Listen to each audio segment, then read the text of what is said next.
thought I'd just share with you some of the things that we did to really try and make this railway work really well.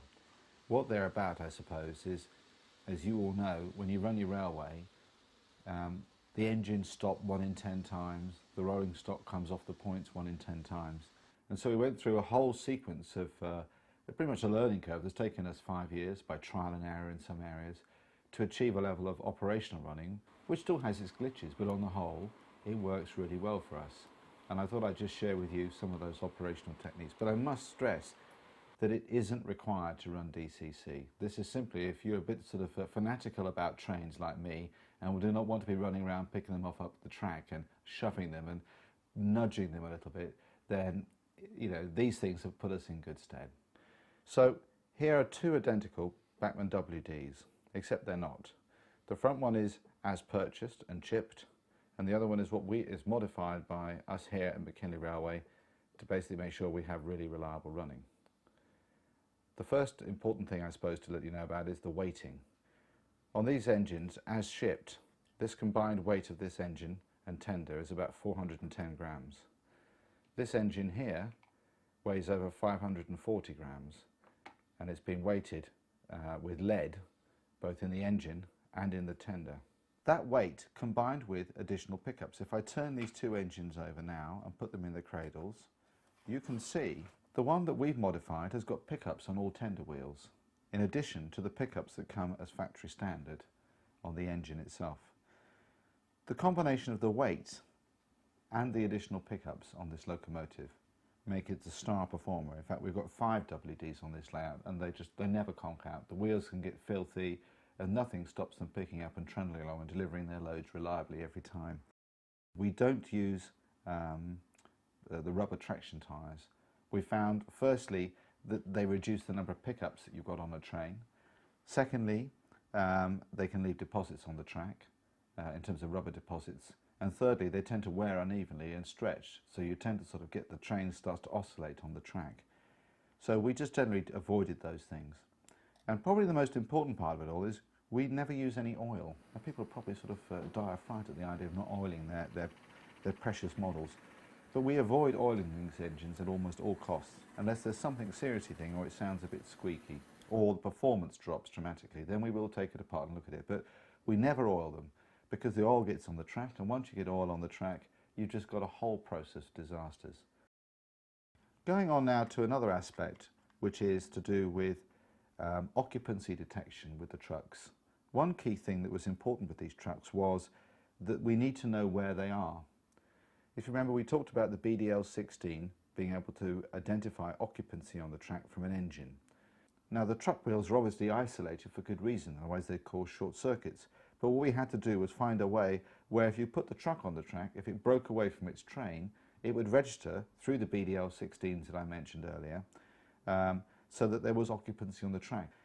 So we took a microscopic little resistor. They're surface mount resistors. You can buy them from Maplin's. It's a 10k ohms, a 10 kilo ohm resistor, surface mount. It's absolutely microscopic, and we glued it onto one side of the axle. And then we used silver paint, which you can again buy from Farnell's or Maplin's, to basically create the electrical conductivity from one side of the resistor to one set of wheels and on the other side to the other, so that as you put the truck down on the track, the BDL-16s detect that there's a device there. In fact, it's just a truck with a resistor on the wheels, and it registers occupied. And that means that we actually have a fail-safe operation when long trains are going through sets of points, and the computer knows how long to keep the points in that particular direction for until the train's gone by. So that was an important thing, and that's very much a sort of a DCC specific thing relating to if you can use occupancy detection and computer control. The next area that really struck us when we started to build our layout was the problems with the different coupling standards. We use rolling stock from Lima, Bachmann, Mainline and Hornby, and as you can see here, connecting these two together, the coupling standards between Lima and Bachmann are just not compatible. You're pulling at one angle, it causes all kinds of problems. They're similar in one sense, but they're fundamentally different. And you've got 5 manufacturers, all with different coupling standards. And none of these systems work, none of them interoperate particularly well. And this is a real problem when you're either shunting trucks or pulling them around the lines. The tension couplings that are supplied tend to pull the trucks off if they're only linked on one side. So we then set about a process of identifying, well, what could we replace these couplings with, which was a bit of a monumental task, I have to say. We ended up choosing the Cadi coupling system. Now, many people talk about the Cadi system and say, oh, it's not prototypically British, but I have to ask you, if you look at a pair of Lima couplings holding those two trucks together there, you can see that it's quite an enormous beast. And then if I then go and actually put these two Cadis here together, you can see that actually it's a very elegant coupling. The other significant benefit about Cadi is that it can fit almost all British outline stock because they have a variety. They have 9 different positions, both in height and in length of reach.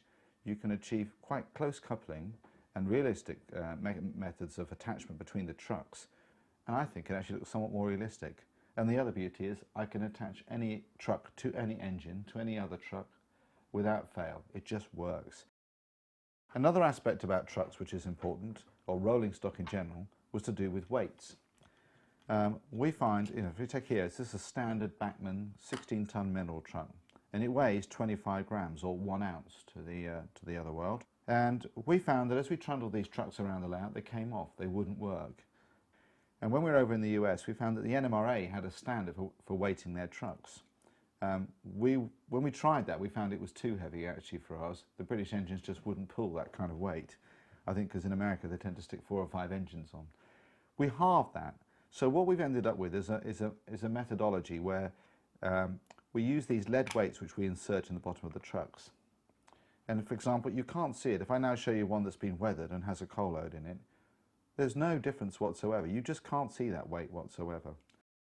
To determine the level of weight that's necessary to use on our trucks, we came up with a rather simple standard, and we used 25 grams per 25 millimetres of truck. So if a truck is 50 mil long, we use 50 grams.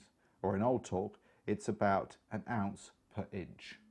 So this Bachmann truck is 2 inches long, and we've got 50 grams in weight, including its own weight. So you add lead to do that. One aspect that's important about the trucks, and actually all the rolling stock, is the back-to-back measurements. And we have 2 gauges that we use. One is for the trucks, and that's 14.2 millimetres back-to-back, and that ensures reliability. And for the Bachmann rolling stock coaches, it's 13.65. And that way, it then runs through all the points reliably. The wheels can't ride up on the frogs and catch them and derail. We use Pico Code 100 track. We looked at using the fine scale 75 track, but we found that with the variations in rolling stock that's out there and the different depths of flanges and wheels, that we'd be inviting trouble if we wanted to have reliable train operation using British outline stock with ready-to-run stuff. And so we plumped for the Pico Code 100 track. It's strong, it's rugged, and it works. And that's what I wanted. I didn't particularly need to have a beautiful finish in that sense. I needed track that was not going to cause me problems all the time. An area of note that's probably worth mentioning is about the point work, because that, if you're going to run good electrical operation on any layout actually, irrespective whether it's DCC or not, so this isn't a DCC specific thing at all, but to make sure that your points are electrically connected at all times. So here I have 2 points. The one on the left is an interfrog point, and the one on the right is an electrofrog. The one on the left, it has no electrical connectivity between and here, and it also suffers from the fact that the wiper blades at the end only make electrical contact by pressure. So over time, with sparking and things, they start to lose their connectivity, and you can end up with engines stalling on points. So we took the radical step. Even if you go to electrofrog here, which is the one on the right, you can see that you have all this, it's all electrically connected, but we made some fundamental modifications that we got from a guy called Gardner in the United States. He has a website, which I can't remember, but it's where we got this knowledge from, so good credit to him. And what we've done is we've ensured that all of the check rails here, as well as the running rails here, are all joined electrically on a permanent basis. And then going down further to here, you can see we've made 2 cuts in the rail at this point. So all of this section through here is live with whatever directional power you're being applied to it. And then coming down to here, this rail is strapped to this one, and this rail is strapped to here, And we also have floating wires that go from these wipers to the rails on either side to ensure that there is always electrical conductivity all the way through this point in whichever direction you're travelling. And that's a fundamental point in ensuring reliable operation. So let me show you underneath and show you here. We can see there are now 5 contact points here on this on the underside of this electrofrog point. The orange one here connects the whole frog sequence, all the blades there, all the rails all the way through. Then we have the fixed portion of the blades here are strapped together electrically, and then we have hang dropper wires underneath the wiping blades, and they're then obviously connected through and joined to each other at this end underneath the baseboard layout. So we have 5 connections per point, but it ensures that we'll never get any operational problems electrically from them. And that way we've got an industrial strength point. And probably the final point is how we keep the track clean. And here what looks like a standard VGA van, that's it's a backward model actually, to all intensive purposes looks like a standard British Railways VGA van.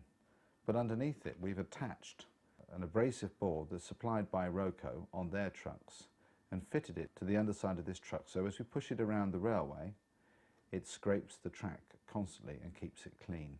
Now this you can buy from Roco as a spare for the Roco scraper vans and put them underneath the wagons, and they're sprung so they can provide the right amount of tension or pressure onto the track. That pretty much covers most of the things that we've done to improve the operational reliability of our railway. As I said at the beginning, you don't have to do any of these things to use DCC. It'll work without them. In fact, if you chipped an engine, it would work better than it did under conventional DC operation. If you do some of these things, then it makes the operation with DCC even more fun, and you have a greater time enjoying a railway rather than chasing the gremlins all the time.